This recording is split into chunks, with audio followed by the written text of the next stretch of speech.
Which also, not only the hair changes everything, and then their skin. So I'm going to move right on to Dr. Perricone. Good segue. I love that. So Dr. Perricone, I mean, you are a legend in the skin industry, you know, and what's really incredible about you is that you've taken it to such a level now that, I mean, it's scientific, you know, and that's really incredible. What are one of the things or a few of the things that you did that were like your biggest risks? Well, I think one of the biggest risks was, well, first of all, as a scientist, I was kind of made some discoveries in medical school, looking under the microscope at basically a cancer, and it looked like it was surrounded by inflammation. But then I looked at all the other disease processes, including skin, and there was this inflammation. And I said, well, I went to the professors and said, is it possible that inflammation is driving the aging process in all diseases? And the answer was knee-jerk, no. That's ridiculous. But I stuck with that, and then when I started my residency in dermatology, once again, I'm looking at a microscope, and skin's healthy, there should be no inflammation. But as we age, there was inflammation present. So I was sure of this, and I thought, well, there are ways of doing this, but what's causing the inflammation? Well, I'm a nutritionist as well as a physician. I thought it might be food. And so I developed the anti-inflammatory diet, and I put patients on it, and they would rapidly get better in addition to the medications they were getting. So I said, I have all of this knowledge, and I started using topical anti-inflammatories, and I went to every company in the world and presented my technology, and nobody was interested. I was at one large corporation, and there was a bunch of PhDs in white jackets. I presented my information, and one of the guys said, come here, son. He said, how's this going? I said, well, no one's interested. He said, well, let me tell you why. We're putting oil and perfume and water in a jar. We're making a lot of money. Don't call us, we'll call you. So I went back and said, well, I have all these patents, all this information. I'm going to start my own company. It was not what I really wanted to do, but it was very fortunate that I did because I could then implement everything I discovered, putting anti-inflammatory. But approach was basically holistic. Beauty from the inside out, the anti-inflammatory diet, topicals, and then if you could afford supplements that have anti-inflammatory activity, and of course there's lifestyle. So that was my approach, and it was very risky because I left my practice, went ahead and did this, and I was more or less, I was also an assistant professor of dermatology at Yale, and my colleagues were not happy with this inflammation idea. They thought it was ridiculous, so they kind of pushed me out of that. So there I was, and kind of exposed, but I wanted to change the industry. I said, you know what? Basically, skin should be based on science and not on marketing. And even though they had large groups of R&D people, research and development, they were not implementing it. So I said, I'm going to change this industry.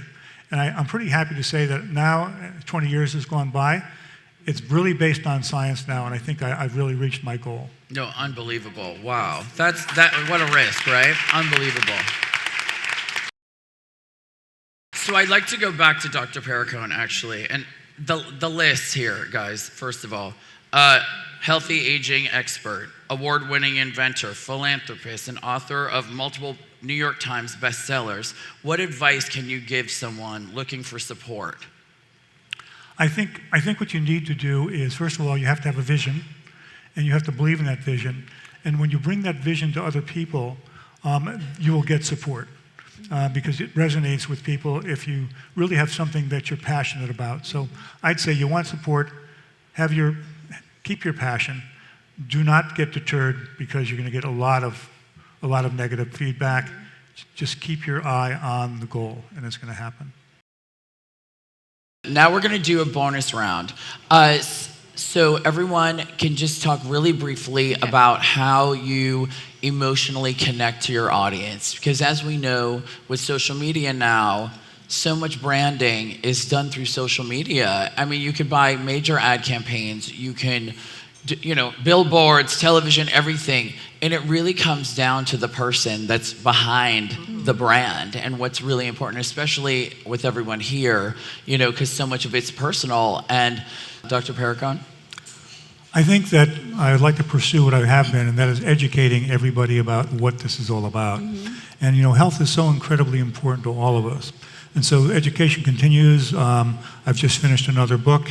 It's kind of breakthrough information, and I still love science. In fact, I'm actually going back to school in June. I'll probably be the oldest person in the history to be at Yale Public Oh my Health. God, hilarious. And so I'll be there. But I love that. No, but that's the ultimate reinvent. Look at, I mean, you know, even at your level, and I think that's a real takeaway today too, just hearing everyone talk, is that even at your level, look at you going back to school to educate yourself more and to learn more. And also, how are you going to be a leader if you aren't a leader? You have to really lead and do things that lead by example. You know, unbelievable. So it's all about giving back. And giving back is basically science and information. And I'm looking forward to that. And the reason for a Master's of Public Health is because I want to institute basically nutrition in the public school system. It's critical. Children need to have good nutrition. And if they're not getting it, they're falling 100%. backwards. And Yale has the public policy to drive this forward. And hopefully we go to Washington and get basically nutrition from kindergarten to high school, then also introduce healthy foods in the cafeterias. And if I can do that, that's what I want to give back. I love that. That's so commendable, because it's like things like children's nourishment is not politics. Yeah. These are children. You know what I mean? Unbelievable. Thank you so much. Thank you for that.